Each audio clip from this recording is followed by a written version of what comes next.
अगर मैं आपसे कहूं कि ईरान और इजराइल के बीच अगर युद्ध हो ही गया तो कौन जीतेगा? आखिर ईरान के पास कितने टैंक हैं तो इजराइल के पास कितने, ईरान के पास कितने फाइटर जेट हैं तो इजराइल के पास कितने, ईरान के पास कितनी फोर्स है तो इजराइल के पास कितनी।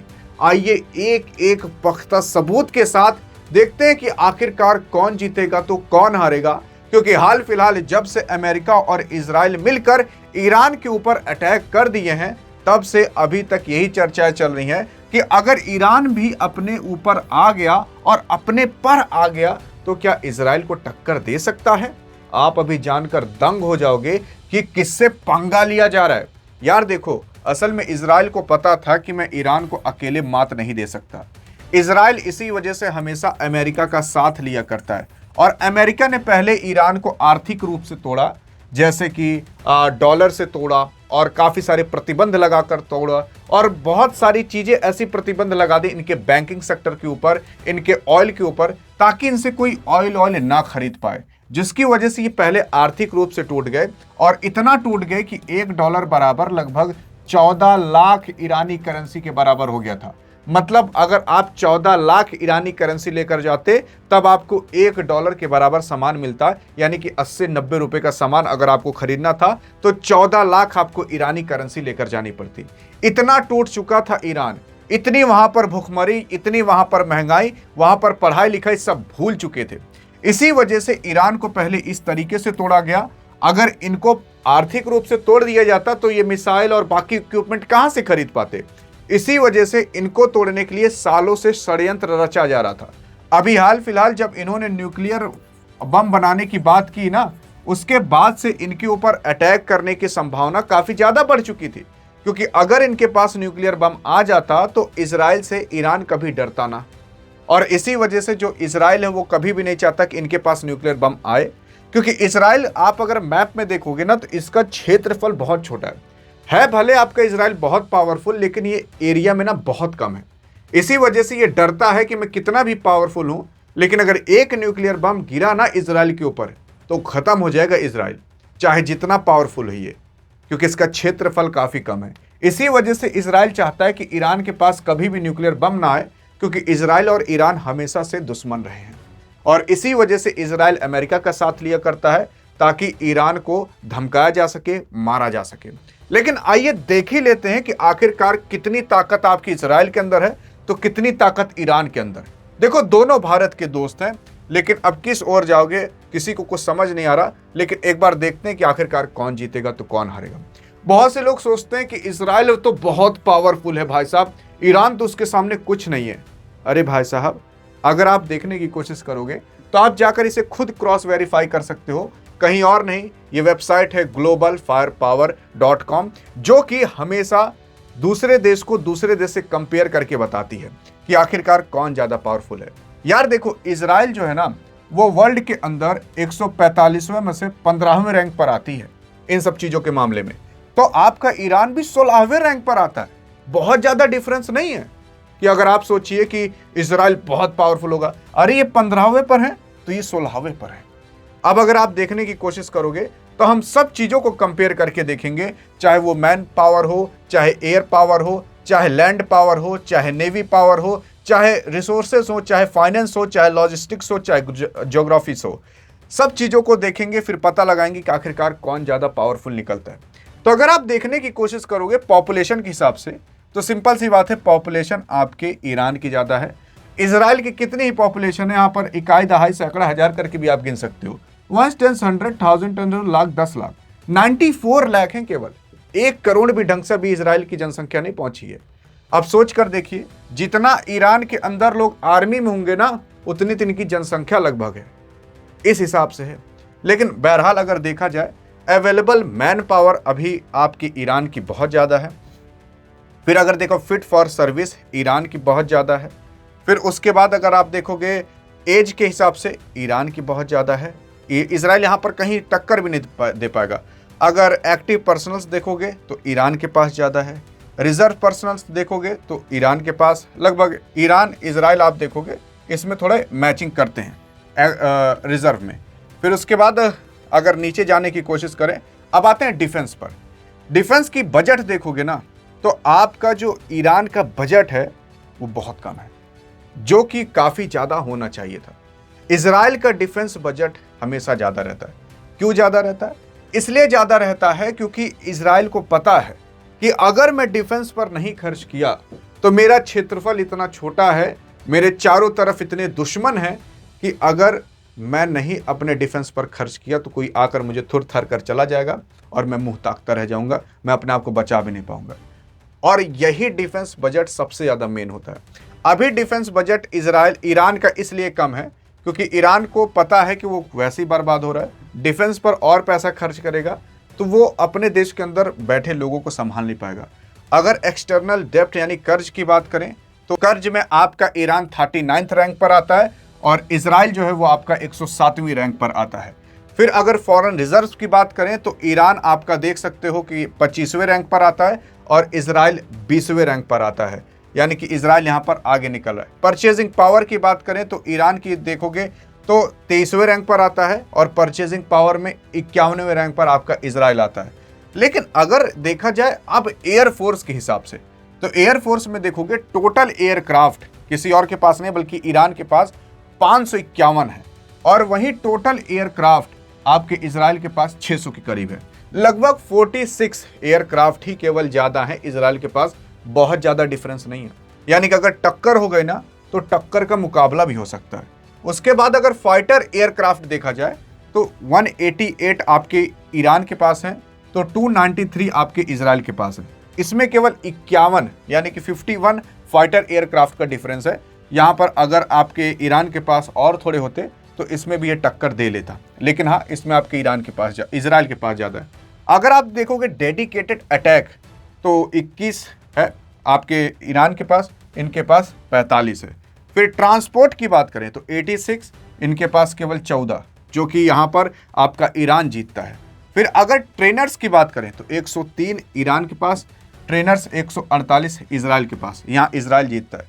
स्पेशल मिशन की बात करें तो 10 आपका ईरान, तो स्पेशल मिशन 19 आपका इजराइल जीतता है। एरियल टैंकर की बात करें तो यहाँ पर 6 आपका ईरान, 13 आपका इजराइल, यहाँ इजराइल जीतता है। लेकिन अगर देखा जाए ना तो बहुत ज़्यादा डिफरेंस आपको नहीं दिखेगा। हाँ, बहुत ज़्यादा डिफरेंस नहीं दिखेगा। हेलीकॉप्टर्स की बात करें तो आपके ईरान के पास हेलीकॉप्टर्स ज़्यादा हैं इजराइल से।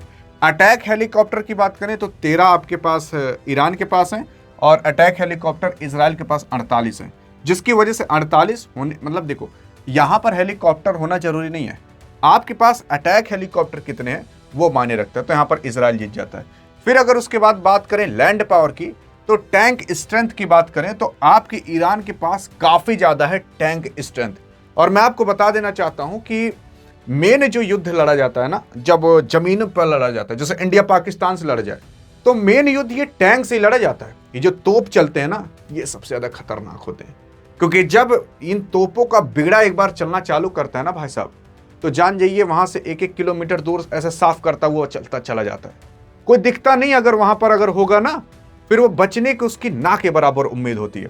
तो अगर जमीनी स्तर पर लड़ाई हो जाए तो यहाँ पर आपका ईरान जीतेगा, लेकिन इजराइल और ईरान दो के दोनों बहुत दूर हैं, तो यहाँ पर टैंक यानी कि मैटर ही नहीं करता, क्योंकि कहाँ टैंक थोड़ी नहीं लेके जाएंगे उतना दूर। अगर बात करें आर्म्ड व्हीकल की तो आर्म्ड व्हीकल ईरान के पास काफ़ी ज़्यादा हैं, लगभग 13,000 से भी ज़्यादा इन दोनों के बीच डिफरेंस आता है। सेल्फ प्रोपेल्ड आर्टिलरीज की बात करें तो वो 424 आपके ईरान के पास हैं और इनके पास 323 हैं। लेकिन यहाँ पर ईरान के पास ज़्यादा होने से भी कुछ मतलब नहीं निकलता। आर्टिलरीज वो भी तोप की तरह होती हैं, लेकिन वो तोप नहीं होती हैं, उनको एक जगह स्टैंड करके चलाया जाता है। तो यहाँ पर ये दोनों ना बहुत दूर हो जाते हैं, मतलब अगर देखोगे डिस्टेंस के हिसाब से मैप में तो बहुत दूर हो जाते हैं, जिसकी वजह से यहाँ पर आर्टिलरीज काम नहीं आएंगी। टोटल आर्टिलरीज की बात करें तो यहाँ पर 1800 हैं आपके ईरान के पास, इनके पास 171 हैं, जो कि कोई मैटर ही नहीं करता अगर इन दोनों के बीच वार हो जाता है। लेकिन हाँ, अगर ईरान का किसी ऐसे देश के साथ युद्ध होता है जो कि उसका सीमा सटा हुआ है तो वहाँ पर ये दोनों तोप और आर्टिलरीज काफ़ी ज़्यादा काम आएगी। अगर मोबाइल रॉकेट की बात करें तो यहाँ मोबाइल रॉकेट प्रोजेक्टर्स की बात करें 1550 है आपके ईरान के पास, इनके पास केवल 228 है, यहाँ पर आपका जीत जाता है ईरान।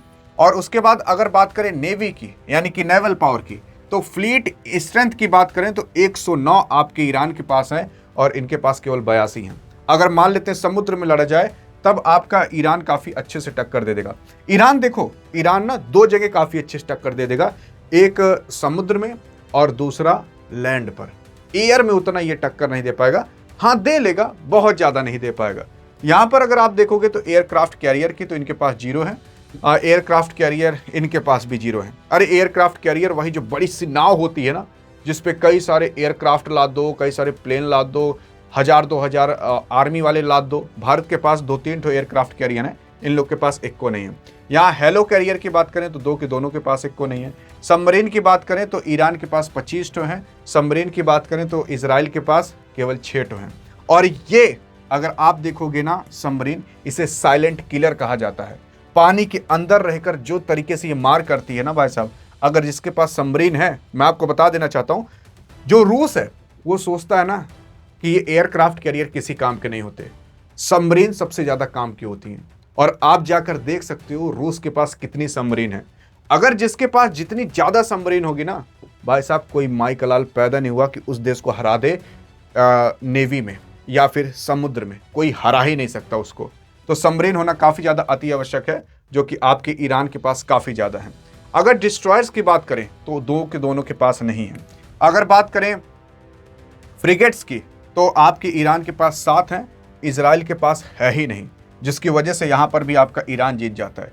फिर उसके बाद ऐसे कई सारे और आ जाते हैं यार, देख सकते हो आप और खुद जाकर क्रॉस वेरीफाई कर सकते हो। लेकिन अगर मोटा मोटा देख लिया जाए, अगर दो के दोनों के बीच युद्ध हो जाए, जैसे कि मान लेते हैं ईरान इधर इजराइल इधर, और दो के दोनों बीच युद्ध हो जाए ना, तो एट द एंड आपका जीतेगा ईरान। क्यों जानते हो? क्योंकि आपके ईरान का ना क्षेत्रफल काफी ज्यादा है। आप कितना भी मार लो, हाँ कितना भी मार लोगे तो ईरान सह ले जाएगा। लेकिन अगर कुछ मिसाइलें जाकर इजराइल पर गिर गई ना, तो इजराइल खत्म हो जाएगा भाई साहब। वो बात की बात है कि इजराइल बहुत ज्यादा मजबूत है, लेकिन कितना ही आप इस्तेमाल कर लोगे। मेन चीज ये भी है ना कि आप कितना इस्तेमाल कर लोगे, बर्बाद भी हो जाएगा इजराइल, और इजराइल फिर संभल नहीं पाएगा।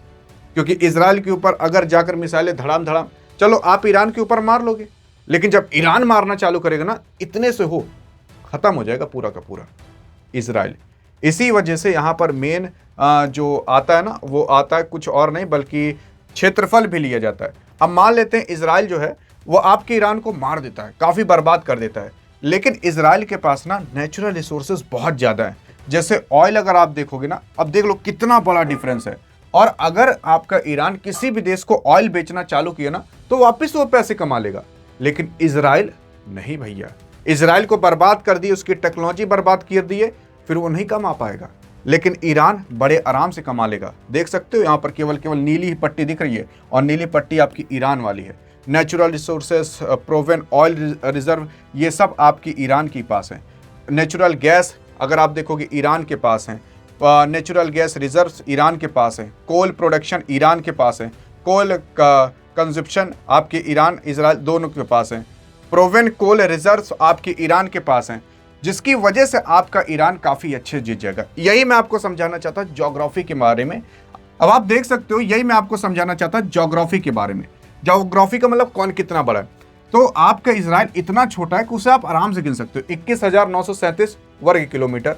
लेकिन यहां पर अगर आप देखोगे, आपका ईरान भाई साहब 16,48,195 वर्ग किलोमीटर।